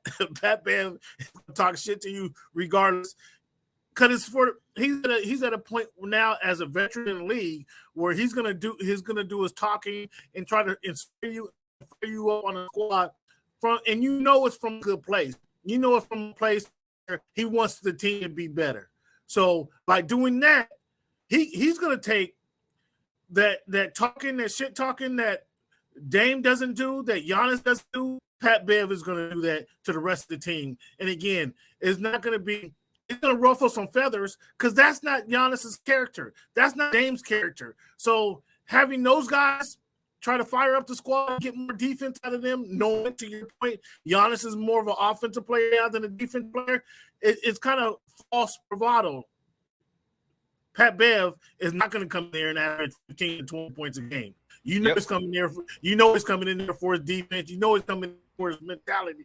He's coming in there to ruffle the feathers. That's exactly what he's going to do. Yep. Real quick, Dame. Real quick, I just want to post this up because Chris Haynes, who is a friend of Dame Lillard and insider, he just tweeted this: Dame Lillard to NBA on TNT and Bleacher Report on becoming teammates with Patrick Beverley. Dame said, first, I want to say that I'm sad to see Cam Payne go. We develop a friendship that I cherish. As for Pat, he brings an edge and a defensive tenacity on the perimeter that we need. There are not many players who bring it on a nightly like him. I look forward to working together. So let's move on from talking Pat Bev. Cam, Doc Rivers. You've covered Doc for, at least like 6 years, right? Or 5 years. What are your thoughts? I feel like the game has passed Doc by. I've said this on numerous occasions. I felt like he should have stayed in the booth. The Milwaukee Bucks are 1-4 to start the season. Give me your thoughts. What are your thoughts on Doc Rivers? Has the game passed Doc by? The game hasn't passed Doc by. You thought he should have stayed in the booth. Why? Because he knows the game. Because he knows the basketball. So evidence that the game has passed by. Doc coming in at midseason, I agree with Doc. It was tough because now the team has been playing a certain way, and you don't get a chance to kind of set the tone from day one of training camp. He has to come in there and kind of reshuffle the feathers or reshuffle the team to get them focused on a different mindset. I would not say the game passing by. We'll go back to the addition of James Harden going to the Clippers. It took a few games for them to get into the rhythm, to understand each other, and then they took off. I expect the same thing from the Bucks.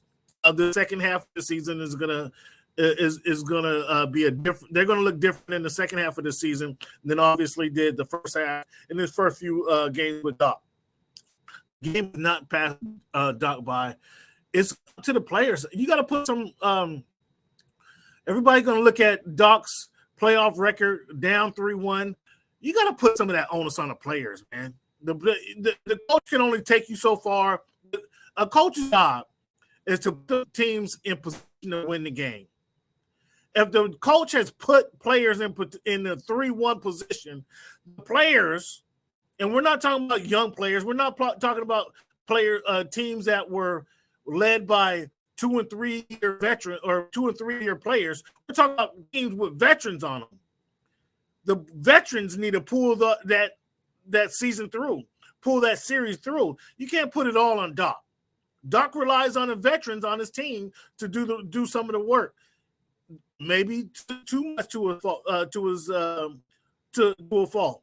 However, you got to rely on these players to pull that through. We all heard now, years later, we hear the story about what happened in the bubble where the guys didn't want to be there. You saw Doc screaming his heart out to try to inspire these guys. Yeah. That he shouldn't be doing that. That's not Doc's fault. Yeah, PG has said many a times he did not want to be there. That's not Doc's fault. So I can't give that one on Doc. Orlando, that was probably the youngest team that he failed with the 3-2, or excuse me, up 3-1, and they failed in Orlando. Guys is counting rings way too early. I can't blame Doc. Doc put him in a position, and the players didn't execute. Some of that you got to put on the players. So, no, I don't believe the game has passed Doc by. Again, as I mentioned, Doc knows basketball. He's excellent in the booth. He is excellent in the booth, but he's a good coach as well. I think he's a good coach, and I think he's going to help. The Bucks are going to look different, mark my words, than they did early in the season. They're going to definitely look different now with Pat Bev on that team, and again, bring that tenacity and that intensity that Dame mentioned. So that's I like that. I actually like that pickup. PJ Washington going to Dallas. Huge pickup. Can that be the piece that Dallas needs? Can that be the and not just him, but also Daniel Gafford? And real quick, before I just want to say this just to round out this Bucks topic real quick, and then we can hop in PJ Washington. Pat Bev on his podcast said Daryl Morey told him he wasn't getting traded again. Let's listen to it. No, not you. No, of course not. So he's a liar. But you gotta think, you feel me? Like, it's probably a bigger move that's about to happen. The uncertainty if you want to win right now. A player like this morning. I want to win right now. This just happened. He just got traded. Got to. And my coach Rex. Ooh, it's lit. It's lit. I can't. Yeah, he's fired up. He's fired up. Yeah, rightfully so. So let's go ahead. He was a good piece for Philly. He was a good piece for Philly. That's gonna hurt Philly. Gonna hurt Philly. Yep, I agree. But they do have. But I mentioned it earlier. They have Buddy Hield now, so those minutes were going to Pat. Yeah. Okay. Yeah, they got Buddy Hield. They got Buddy Hield for Marcus Morris, Senior, Forcon, Korkmaz, and I think a first-round pick. Wow. Okay. Yeah. So you have Buddy Hield in that position. That's why I believe that they made that trade for Pat Bev, because you want to give those minutes to Buddy. And also they lose that edge, man. They still lose that edge. You still got Shake Milton and DeAnthony Melton off the bench, and Buddy Hield is a guy that can average 20. I believe Buddy Hield can average 22 on a good team. And you know how I feel about Tobias Harris. Tobias, I mean, again, another guy inconsistent as your ex-girlfriend. I mean, if they can get those points, if they can get consistency from Tobias. I did not say that. You said that. Well, I'm not saying your ex-girlfriend. I'm joking. Saying anybody. I'm joking, Cam. I'm joking. Anybody's ex-girlfriend. You guys know how inconsistent she was. That's because you guys ain't with her no more. That's anybody, not specifically your girl, your baby mama. Yeah. So let's talk about PJ Washington though. PJ Washington, That's a big move for Dallas. Dallas has been looking. Williams that they sent to that they got from Boston hasn't filled the role that they expect him to do. Can PJ play that role and get them to 15 to 17 on times, 20 points a game? I think PJ has that capability. Will he get that? Will he step up and get those points? They're there. They're available for him. I think they needed. As crazy as it sounds, I think they needed an additional guard. But if they need a score, they needed somebody else to score. I think they need an additional guard to kind of take the ball out of force somebody to take the ball out of Luka's hands, which sounds crazy. It sounds ridiculous, I know. But wait till we get late in the season. Luka's going to be wore out. He's not the best. He's not in the men's magazine because he's in shape. Okay, he's in the NBA. I actually disagree with that. I bet you do. I think that what this trade. No, not just to say I disagree with it, but I disagree with it only because Luka and Kyrie have been on and off this year in terms of their health. So therefore, they've been on and off the floor in terms of being together. I mentioned it earlier. Tim Hardaway Jr. is averaging 18 points per game. And I also mentioned earlier that Derek Lively has been in and out of the lineup. The Dallas Mavericks have a 500 record with him in the lineup. I think it's more around like 600, and then a below 500 record when he does not play. I think adding Daniel Gafford and PJ Washington bolsters their depth, because what you wind up having a lot of the times in Jason Kidd's later rotations, which Dallas Mavericks fans hate Jason Kidd's rotations because they kind of thought that they were similar to D'Antoni rotations where he only used like a 6-man, 7-man rotation. But if you look at the teams, they didn't really have the health that they needed, including a guy like Dante Exum. Dante Exum started 16 or so games for them this season with Kyrie and Luka in the lineup because he could do that very same thing you're talking about, getting the ball out of Luka's hands. So I mentioned and I believe that the Mavericks should run a starting lineup of Luka, Kyrie, Dante Exum, PJ Washington, and Derek Lively, and then you bring Daniel Gafford, Tim Hardaway Jr., Josh Green, and Derek Jones Jr. off the bench. And then even with Dante Exum like starting, you can still run him out and leave him out there with the bench lineup. Right. And then you can run Josh Green, because Josh Green has been starting, but Josh Green is not averaging more than 10 points a game. And you don't want to start Tim Hardaway Jr. because he's a defensive liability. But I think now with you actually having, like, now you have before you didn't have a second unit. You had 2 guys off the bench. Right. I'll tell you. And even Maxey Keebler has been hurt in and out of the lineup. Dwight Powell's been hurt in and out of the lineup, but they've both been not good this year, not shooting well, not playing well. So I think now you have a 10-deep team. Now you got Luka, Kyrie, Tim Hardaway Jr., Josh Green, Derek Jones Jr., Daniel Gafford, Derek Lively, Maxey Keebler, Dante Exum, and Dwight Powell. That's 10 deep. But now you got a 4-man deep level rotation. You can cut that down to 2, Lively and Gafford. Gafford played really, really well with Russell Westbrook. I don't know if you remember them playing together in Washington. So he'll do the same with Luka. And he's not going to take Lively's spot because Lively's averaging 9 and 7, and he's a rookie. But off the bench, now, even if you want to stagger Kyrie and Luka, you can stagger Kyrie and Luka with Exum. You can give Lively a rest. You can bring in, now you can have a lineup off the where, like, you run in your bench, you want to stagger a little bit more. Maybe Luka sits on the bench for 2 minutes longer. Kyrie is in the lineup. Now you got Exum, Kyrie, Hardaway, Gafford, and Washington on the floor. Or you can have Exum, Hardaway, Green, Washington, Gafford on the floor. Or you can have Exum, Luka, Hardaway, Washington, Lively. You know what I mean? Like, now you have so many combinations. You didn't really have that before. So I don't necessarily think they need another perimeter scorer or a playmaker. I just need to see them work with the depth now, because Grant Williams is not a guy, and I mentioned it earlier in the show, he's not a guy that's going to help you win championships. And you saw that with the Celtics. He's a guy that can get you there, but he's not going to be the other.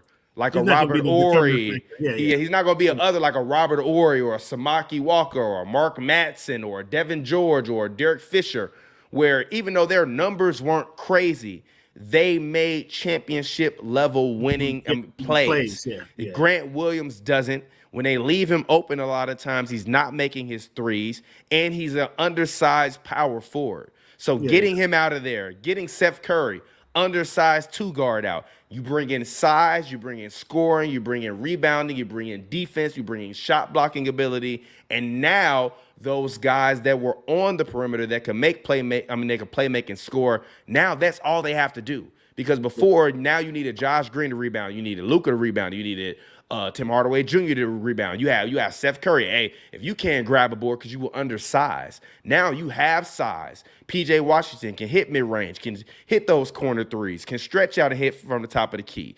Gafford is going to play hard, effort, execution, defensive prowess, blocking shots, lob threat. I think they're in a great position now. Now we get to really see if Jason Kidd is a great coach. And I mentioned it earlier, mentioned it earlier in the show, the Mavericks are only 2 games back of the 4th seed. And if Luka wants to win the MVP, they need to get to a top 4 seed. That's how you do it without Embiid. Sorry for the long rant, but I wanted to go down why I wasn't just saying that, because I watched the Mavericks a lot because I love Luka. It's just like they needed size, rebounding, and mid-range scoring, and they didn't have it. Now they do. So you make very good points. The addition of Gafford and Washington really fills out the roster. You're exactly right. Williams caught lightning in the bottle. He capitalized on it coming from Boston to Dallas, and he wasn't able to do the same things.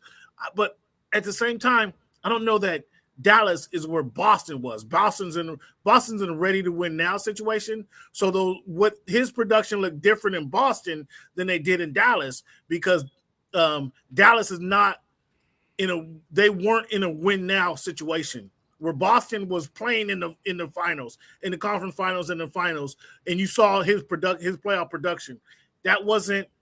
Boston wasn't there now. So that what he brought to Dallas isn't there now. What he brought to Dallas looked different. You follow what I'm saying? Yep. It looked different because they weren't in the place that Boston was. But you're right, filling out the roster. And that's to my point earlier.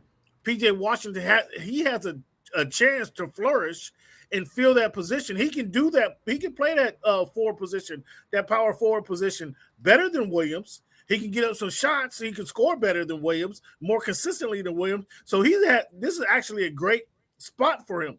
Gafford can be the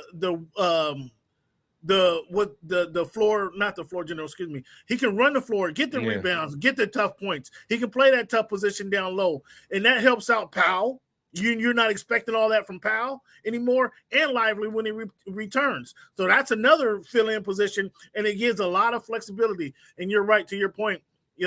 Now you see how Jason Kidd actually plays and tinkers with a full roster versus the 6 or 7 man roster that he's been playing with, the 6 or 7 lineup that he's been playing with. That's interesting. I don't think Luka's in the MVP conversation. Well, shit. With the Embiid going down, I guess it might be wide open, huh? With Embiid going down for the season, it might be wide open.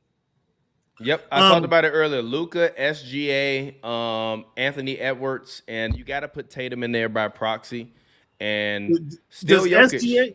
Does SGA suffer from the rookie on his team, who's not a rookie on his team, and because that team has so much depth, does that hinder SGA's MVP candidacy? No, not at all. I mean, they got Gordon Hayward today, which added even more depth for them. So I think that they'll be fine. I don't think it takes away from his MVP conversation. I talked about it earlier in the podcast. The Chet and Wemby comparisons at this point are disrespectful.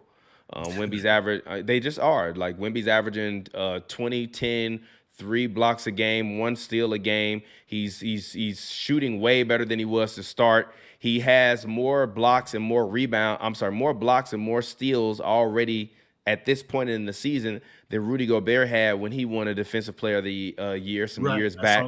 So I think that now is the perfect time for the Thunder to, and I said it earlier, I wasn't sure if they're going to use this year as a measuring stick to kind of see what they needed. But I don't mind the addition of Gordon Hayward because I think that Lou Dort and I like Lou Dort, but he's not the same 20-point per game defensive monster he was, or even a defensive like people don't remember Lou Dort was a defensive guy at first. Remember when Lou Dort couldn't shoot and they were trying to say Lou Dort, like they would put Lou, like, you know, he was this era, the Kobe stopper for the guys that could, you know, score really well. And then he started, and then they traded away Russ and PG. He started jacking up threes.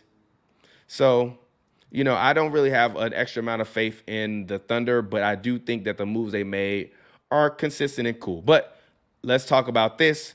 The Pacers are trading for Doug McDermott. As I mentioned earlier, they got rid of Buddy Hield, so now they have Doug McDermott to fill a little bit of that shooting void. I actually put Doug McDermott in my trade Clay segment earlier. The reason why the Pacers are taking him on is because he's making $13 million a year, and his contract expires this summer, so they still have some flexibility. He's also been a guy that has been tops in the league for the past 5 years in terms of shooting.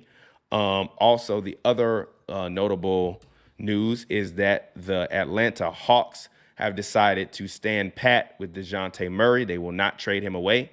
The Lakers were rumored. A bunch of teams were rumored, but never happened. New trade, the Milwaukee Bucks are sending Robin Lopez to the Kings. He is going to be waived and become a free agent. His career is most likely done. But pretty much free agency is... Why are they waiving him? He's not good anymore. Why is he? Because he's not good. He's size though. More news actually. Marcus Morris. Yep, Marcus Morris. He is being bought out. I'm sorry. Actually, he is going to the Spurs as a part of that Doug McDermott deal, and he's likely to be bought out. So that puts him back in the market. Honestly, I think a team like the Warriors could use him. They need more scoring. They need more, front court playmaking. He's not gonna play well, but I don't think you need to depend on him. But I do think he's someone that would be of value for them. Yeah. What do you think about what's your thoughts on the Hawks? And I was out there in Atlanta, just went and watched them play. I'm so disappointed in the Hawks. I think that team should be better. I think they should be better. All you guys talk about Trae Young and how good he is and how he can score 30 and give you 11 assists a game. That means nothing. It doesn't impact winning, to me, in my opinion. I haven't seen it impact winning. They got to the conference finals 1 year. Since then, they've been a play-in tournament. They've been a play-in team. What's your thoughts on the Hawks? I personally thought when they acquired DeJounte Murray last season or in the offseason before last year, I thought that was signifying that they're making a change and that Trae Young is going to be the one on the blocks. And so that hasn't happened. I was surprised that they was willing to trade DeJounte Murray. What's your thoughts on Trae Young and Atlanta Hawks? Yeah, I think that the Hawks are headed towards a full rebuild. I think Trae Young actually is going to request a trade this summer and request to go to the Spurs so he can play with Wemby. And I think that's the beginning of a new dynasty. I think DeJounte Murray will get traded this summer. I think that, honestly, to me, if I'm the Hawks, I might go in a complete rebuild. And depending on and remember I said this, depending upon the pick that the Spurs get, because the Spurs might get a 1 or 2 pick, like the lottery balls are the same now. So they could theoretically wind up with the number 1 pick again. If I'm the Spurs, I call up the Hawks and I say, hey, I'm going to give you Keldon Johnson, this number 1, this pick, unprotected, and then I'll give you another first-round pick in 3 years. I want Trae Young, and I would make that trade and do it in a heartbeat. And then if I'm the Hawks, I'm going to pick up the phone and I'm going to call somebody like the Chicago Bulls, and I'm going to say, hey, what if we gave you all DeJounte Murray and you give us back Zach LaVine? I think Alex Caruso won't be a Bull after this summer. Io DeSumo is cool. I think you really want to bet on Kobe White if you're the Bulls. But I'm just looking at teams like the Bulls or like a Portland or something like that. Are But to you me, the Hawks surprised? are in the full rebuild mode. To me, personally, Well, if that's the case, they should have made a move this offseason, or they should have made a move here recently. I mean, people wanted DeJounte. People wanted. If they're in a full rebuild, they should have made a move. What are they waiting for? But let me real quick. As a I think Bulls, what they're waiting for are the new CBA rules because it's going to lock a lot of teams in, and then they won't be able to make a lot of moves that they'll be able to make after this offseason. So now rather than like right now without the new CBA and the apron, you can kind of still trade around players a little bit, and then this is the last year where you'll get to absorb so much money over the cap without it harming you. So I think after this season, draft picks are going to become way more valuable. And the Hawks wanted a lot of very high draft picks for DeJounte. So I feel like they're going to figure out who and where the lottery balls bounce, and then they'll go to that team with Trey or DeJounte. I don't think the Pistons want Trey or DeJounte, so it's got to be the Spurs. And the Spurs have assets with Shohan and Keldon Johnson on their team. They're young assets. They're young players. They're not bad, even though Shohan to me is still a top 5 worst player in the league. But I think that the Spurs have pieces that can be moved, and the Spurs have the ability to absorb cap. So if I'm the Spurs this year, I want to go get Trae Young, and then I want to take whatever cap we have left and overpay someone like a Tobias Harris or something like that to come and join us. And then you run out Trae Young, Tobias Harris, and Wemby, and you surround them with defenders, and you're good. Because even if you look at Wemby, hold on 1 second. Like, people's retort will be, well, Trae Young don't play no defense. Well, the Spurs don't play no fucking defense right now anyways. None of the guys want to pass Wemby the ball properly. Trae Young is going to get Wemby 15 points a game just for being Trae Young. So, go ahead. So, Young. You breaking up.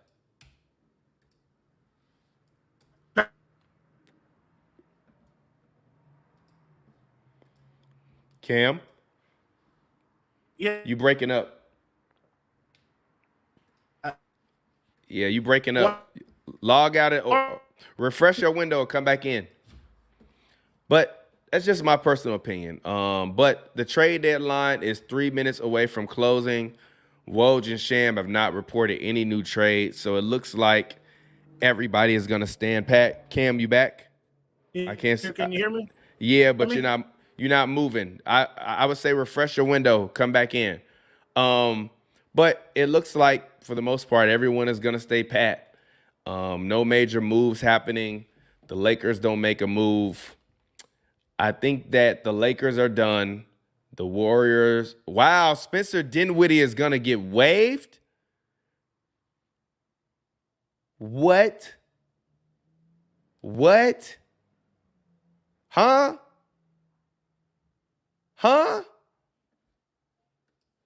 Spencer Dinwiddie about to get waived?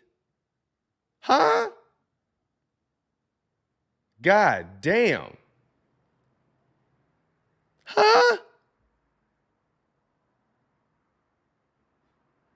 I don't understand that one. But, hey, man, that's the league. Ooh, Spurs. Please send Spencer Dinwiddie. Spurs. Right now. Pick up the phone. Call Coach Pop. Say, hey, Pop, I need a new change of scenery. I'm going to come play as hard as I can. Send him to the Spurs, G. Please. God. Spencer Dinwiddie to the Spurs. On a deal for the rest of the year. We'll figure it out. What happens afterwards? The Spurs need a point guard. Please, God. So, Lakers aren't making any moves. And we got 60 seconds left in the trade deadline, fam. Crazy. Very, very, in large part, uneventful trade deadline. But I appreciate all of the fans. You all made this past 2 hours a very enjoyable experience. Thank you for joining me and listening to me. Woj just announced that the Toronto Raptors decided to keep Bruce Brown, so they will not be trading him away. But yeah, man, great trade deadline. Really enjoyed it. I'm gonna get to working on some clips, get the clips up ASAP for y'all. I love y'all. I appreciate y'all, man. This has been 2 for 1. I assume Cam Buford's internet is not working properly. But once again, this episode of 2 for 1 is presented by Athlean. It is my brand new app. It is built for athletes and fitness enthusiasts, whether you are an amateur, professional, semi-professional athlete. Please go sign up for Athlean. Join us on our open marketplace where we have campaign deals where you can participate, promote some of your favorite and local brands, and be able to earn money at no cost to you. And it's a beautiful platform. Our goal is to put money in 1 million athletes' pockets. So I definitely 100% appreciate y'all. So just because of y'all, I'm going to go ahead and give y'all some brand new music that I made. The name of this song is called Summer Build. Shout out to the fans. It's been a 2 for 1 show. Till next time. I wanna be with you this summer and keep it real with you this summer. Keep my heart from going under. Keep my heart from going under. Last winter was so cold. Looking at the summer light, let's go. I wanna be with you this summer and keep it real with you this summer. Take my gold, take my rings, take it all. Just give me good vibes, good times as I run on your thighs. Driving down the PCH. That's how it feels when I'm with you. Feels when it's real. Feel when I'm with you. Then you give me chills. That's how it feels when I'm with you. Feels when it's real. Feel when I'm with you. Then you give me chills. Shorty educated and she read a lot of books. Damn, I love it, girl. Baby, do you like to cook? If you do, then it's cool, cause I like tutus. We can go ahead and get it in like tutus. Back to back, get it in like that. You know how I love it and you know your ass fat. Turn around, let me hit it from the. I wanna be with you this summer and keep it real with you this summer. Keep my heart from going under. Keep my heart from going under. Last winter was so cold. Looking at the summer light, let's go. I wanna be with you this summer and keep it real with you this summer. I'm OD with the motherfucking. Are you an athlete looking to redefine your journey beyond the game? Introducing Athlean, your gateway to new opportunities, brand collaborations, and financial empowerment. Join our thriving community of athletes and businesses where you can connect with brands, unlock exclusive campaigns, and amplify your impact on and off the field. Are you ready to rewrite the playbook for your success? Connect with Athlean today at www.athlean.app and let your journey to greatness extend far beyond the game. Athlean,